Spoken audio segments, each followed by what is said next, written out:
jujur dalam ilmiah itu penting. Dengan kejujuran, kebenaran itu akan terbuka, dan tai kucing itu akan ngeletek dengan sendirinya, sehingga orang akan tahu, oh, tai kucing tuh, kirain coklat, variasi lain. Tidak heran ketika ada ustadz-ustadz anyaran itu ya, datang dengan narasi-narasi enteng, bid'ah, sesat, terjebak ke dalam kemusyrikan, tahlilan, khurafat. Keluar dari mereka narasi-narasi menghukumi orang lain dengan penghukuman yang dahsyat, dan merasa mereka yang benar, ikut kitab dan sunnah. Ini persis dengan apa yang diucapkan oleh pendirinya. Bisa nggak Ustaz Salafi Wahabi menjelaskan ini? Bagaimana ceritanya seorang Muhammad bin Abdul Wahab merasa baru menemukan kebenaran tentang makna la ilaha illallah, tentang makna agama Islam, di mana ini tidak dipahami, tidak diterima oleh orang sebelum dia. Sehingga kalau ada orang sebelum dia, padahal gurunya dan guru-gurunya mengatakan sudah memahami la ilaha illallah, maka itu berdusta.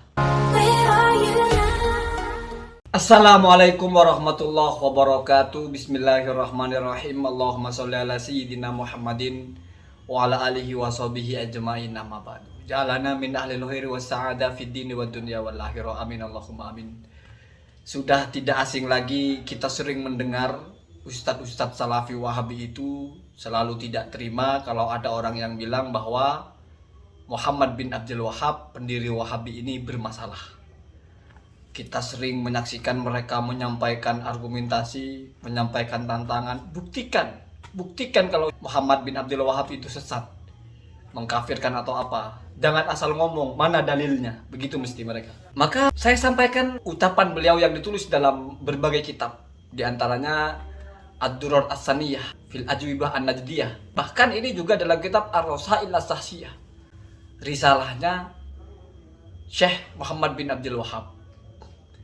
Saya kasih gambaran dulu bahwasanya karakter ustadz-ustadz Salafi Wahabi di Indonesia, dakwahnya maksudnya, bukan karakter personalnya itu, sedikit banyak sangat mirip dengan pendirinya, yaitu merasa baru menemukan kebenaran, merasa muncul sebagai pembawa pelita kebenaran, berdakwah kepada umat-umat yang semuanya ada dalam kegelapan. Saya tidak mau bicara tentang mengkafirkan dulu. Nanti Anda yang pahami narasinya Muhammad bin Abdul Wahab ini. Saya sampaikan dulu alur berpikirnya, bahwa tidak heran ketika ada ustadz-ustadz anyaran itu ya, kemarin sore maksudnya, bukan ulama-ulama senior, datang dengan narasi-narasi enteng, bid'ah, sesat, terjebak ke dalam kemusyrikan, tahlilan, khurafat. Enteng sekali. Keluar dari mereka narasi-narasi menghukumi orang lain dengan penghukuman yang dahsyat, dan merasa mereka yang benar, ikut kitab dan sunnah. Ini persis ya, saya bilang persis dengan apa yang diucapkan oleh pendirinya. Kalau salah mohon maaf, sedikit banyak seperti ini narasinya. Wa inni wallah, bersumpah bahkan, alladzi la ilaha illa huwa laqad talabtul ilma, saya demi Allah yang tidak ada Tuhan selainnya, sudah belajar ilmu. Wa taqadaman arrafani, dan sudah yakin guru saya itu atau orang yang mengajarkan kepada saya, annali ma'rifatan, bahwa saya sudah paham, bahwa saya sudah mempunyai pengetahuan. Wa inni fi dzalikal waqti, atau dzalikal waqta, padahal saya pada waktu itu ya, pada waktu setelah belajar kepada gurunya, dan gurunya sudah menganggap lulus lah ya, sudah menetapkan atau meyakini saya ini sudah lulus, sudah paham. Pada waktu itu saya tidak tahu makna la ilaha illallah wala a'rifu dinal Islam. Padahal waktu itu saya belum punya pengetahuan tentang apa itu arti la ilaha illallah. Dalam artian di sini punya pengetahuan yang benar, karena pada waktu diajari kan tentu sudah dijelaskan toh. Cuman karena dia tolak itu, maka dia anggap itu bukan pengetahuan, sehingga dia bilang pada waktu itu, ini kan dia bercerita bahasanya, pada waktu itu ketika saya sudah belajar, sudah diajari, dan guru saya sudah menyatakan saya lulus, saya merasa tidak tahu, dan saya juga tidak tahu Islam. Qabla hadzal khairi alladzi manallahu bih, setelah seperti sekarang ini Allah berikan saya karunia pemahaman tentang makna la ilaha illallah. Jadi ketika masih belajar dulu, sudah memahami dari gurunya, sudah dijelaskan oleh gurunya, dikompar dengan keadaan sekarang, pada waktu itu berarti belum tahu apa-apa. Walaupun oleh gurunya sudah dinyatakan tahu, sudah dinyatakan lahu ma'rifah. Iqtaqada annali ma'rifatan, bahwa saya sudah dianggap punya ilmu. Artinya apa? Apa yang dia pelajari dari gurunya itu dianggap kebodohan. Bukan pengetahuan, bukan ilmu. Dia baru mendapatkan ilmu ba'da hadzal khairi alladzi manallahu bih. Setelah tidak belajar sama guru-gurunya lagi, bahkan ditambah. Wa man i'tarafa min masyayikhi wa masyayihim, dan barang siapa ada ahadun, ya, satu orang dari guru-guru saya atau gurunya guru-guru saya mengaku annahu arafa atau alima makna la ilaha illallah wa makna dinil Islam, bahwasanya mereka telah tahu, telah faham arti la ilaha illallah, arti agama Islam, qabla hada, sebelum ini, artinya sebelum dia datang, faqad kadzaba, maka dia telah berdusta, waftara, dan mengada-ngada. Ini kan luar biasa. Dia datangnya tahun berapa sih? Sebelum dia itu orang-orang Islam, kata dia ini tidak ada yang tahu makna la ilaha illallah, makna Islam. Kalau ada yang mengaku tahu, maka itu dusta dan mengada-ngada. Ini ucapan pendiri ente. Jadi sebelum saya ada, qabla hadzal khairi alladzi manallahu bihi, sebelum kebaikan yang Allah berikan kepada saya ini, maka kalau ada satupun orang yang mengaku memahami la ilaha illallah dan memahami Islam, maka dia itu berdusta dan mengada-ngada. Yang diktab itu gurunya, masyayikhi, bahkan guru-gurunya, wa min masyayikhi. Luar biasa. Jadi saya kasih gambaran begini. Ada si Otong, ya, atau si Entong, ya, Betawi. Ngaji, ya, tahun 1900 ngaji kepada gurunya. Diajarkan tentang cara bikin donat. Begini. Lalu oleh gurunya dinyatakan, kamu sudah paham. Iqtaqodaman arrofani annali ma'rifatan. Itu kalau bahasa Indonesianya itu, guru sudah menyatakan saya lulus, saya sudah menguasai. Selang beberapa tahun kemudian, dia nemu cara bikin donat yang baru, mungkin. Lalu merasa mengklaim hadzal khairu alladzi manallahu bih. Ini yang Allah berikan kepada saya. Pengetahuan ini yang benar. Dan berarti pada waktu itu saya belum tahu apa-apa, walaupun oleh guru saya sudah dinyatakan benar. Dan si guru ketika menyatakan kamu sudah tahu, berarti kan sesuai dengan pengetahuan gurunya. Kalau itu ditolak, artinya pada waktu itu ternyata setelah dikompar sekarang ternyata itu tidak benar, berarti kan ditolak gurunya, jelas itu. Ini ucapan apa? Lalu dia bergurunya ke siapa kalau yang diajarkan gurunya itu ditolak? Ketika gurunya sudah meyakini kamu lulus, sudah paham, ternyata dianggap pada berarti saya waktu itu masih bodoh sekali. Dan kalau ada yang mereka merasa paham sebelum saya ini, qabla hadzal khairil ladzi manallahu bih, mereka pendusta. Itu ucapan apa? Bisa nggak Ustaz Salafi Wahabi menjelaskan ini gitu? Bagaimana ceritanya seorang Muhammad bin Abdul Wahab merasa baru menemukan kebenaran tentang makna la ilaha illallah, tentang makna agama Islam, di mana ini tidak dipahami, tidak diterima oleh orang sebelum dia. Sehingga kalau ada orang sebelum dia, padahal gurunya, dan guru-gurunya mengatakan sudah memahami la ilaha illallah, maka itu berdusta dan mengada-ngada.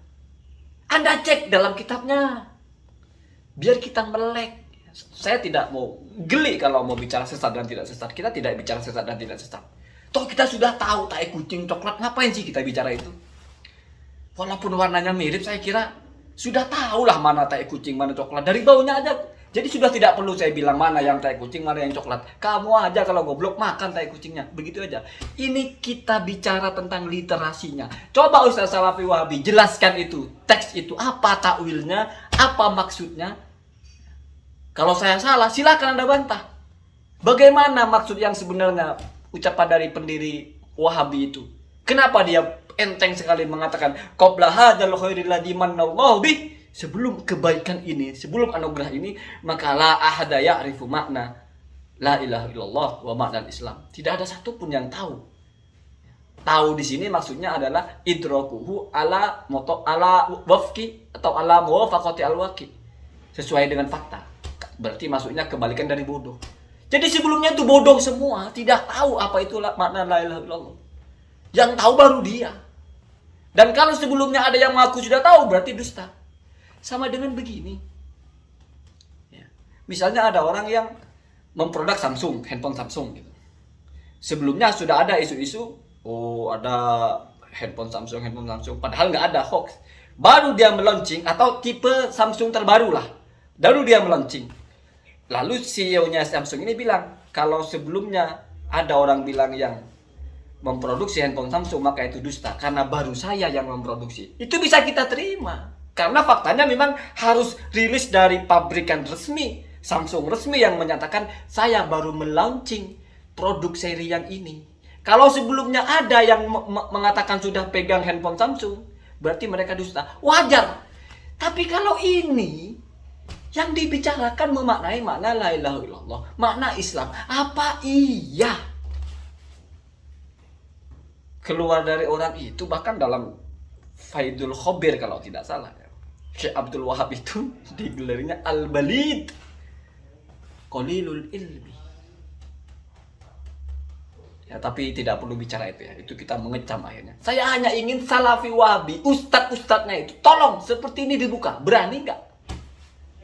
Nanti kita bahas bagaimana takfirnya, di mana itu ditahqiq oleh muridnya Syekh Utsaimin langsung. Syekh Muhammad bin Abdul Wahab, cucunya, takallama sorihan. Mereka berdua berkata dengan nyata, anna ghalibal muslimina waqi'una fi syirki, bahwasanya mayoritas umat Islam itu terjatuh ke dalam kesyirikan. Illal ghuraba, kecuali kelompok kecil. Wa manil ghuraba, dan siapa kelompok kecil itu? Maka kata murid Syekh Utsaimin, tentu huwa wa atba'uhu, ya tentu dia dan pengikutnya. Memang sudah karakternya seperti itu ya. Nanti kita bedah ya bagian ini ya, bagaimana murid langsung Syekh Utsaimin itu membedah isi kitab Wahabi yang tidak pernah dibicarakan oleh ustaz-ustaz sini gitu. Jujur ya, harus jujur ya. Jujur ketika ada klaim Wahabi, oh itu Abdul Wahab bin Rustum yang difatwakan sesat oleh Imam Al-Lakhami, kata Badrus Salam itu. Tahun 400-an abad kelima. Kok dianggap ke sekarang? Mikir Pak, mikir. Kita tidak tahu Muhammad bin Rustum, Abdul Wahab bin Rustum itu siapa. Tidak tahu fatwa Al-Lakhami siapa. Kita tahu ada orang-orang seperti ente ini dikit-dikit bid'ah, dikit-dikit syirik. Kembali kepada pemurnian tauhid. Dan kamu pelajari sejarah Abdul Wahab bin Rustum, tidak ada karakter-karakter seperti ini. Jadi yang kita bicarakan itu ente, pengikut Muhammad bin Abdul Wahab. Ada lagi satunya. Kalau Muhammad bin Abdul Wahab seharusnya disebut Muhammadi. Aduh, kota nggak dipakai itu. Yang pertama Abdul Wahab bin Rustum, lalu disebut dengan Wahabi, sepakat. Berarti Abdul Wahab, Wahabi, sepakat dong. Bukan nama Abdulnya yang menjadi lakop menjadi Abdiyah ya, tetapi Wahabinya. Berarti Abdul Wahab dipanggil Wahabi, sepakat. Tapi ini kan Muhammad bin Abdul Wahab. Aduh. Orang dipanggil Hambali itu bukan dinisbatkan kepada nama pendiri madhabnya. Nama pendiri madhabnya Hambali itu Muhammad bin Ahmad ya, atau Ahmad bin Muhammad bin Hambal. Hambal itu kakeknya, bukan lagi bapaknya, kakeknya. Itu diterima. Dari mana aturan kalau menamai kelompok itu harus sesuai dengan nama langsung? Syafi'iyah itu nama aslinya Muhammad bin Idris, terus bin siapa, baru bin Syafi', kakek ketiga atau keempat Syafi'. Asy'ariyah itu, Al-Asy'ari itu lakop dari sahabat Abu Hasan Al-Asy'ari. Karena ini memang jalurnya ya. Dia punya marga Al-Asy'ari. Jadi jangan mengelabui orang awam. Oh iya ya, seharusnya kalau memang itu dinisbatkan kepada Syekh Muhammad bin Abdul Wahab, namanya Muhammadi dong. Abu Hanifah itu nama aslinya Nu'man, punya kunyah Abi Hanifah. Tapi lebih populer Abu Hanifah disebutnya Hanafiyah.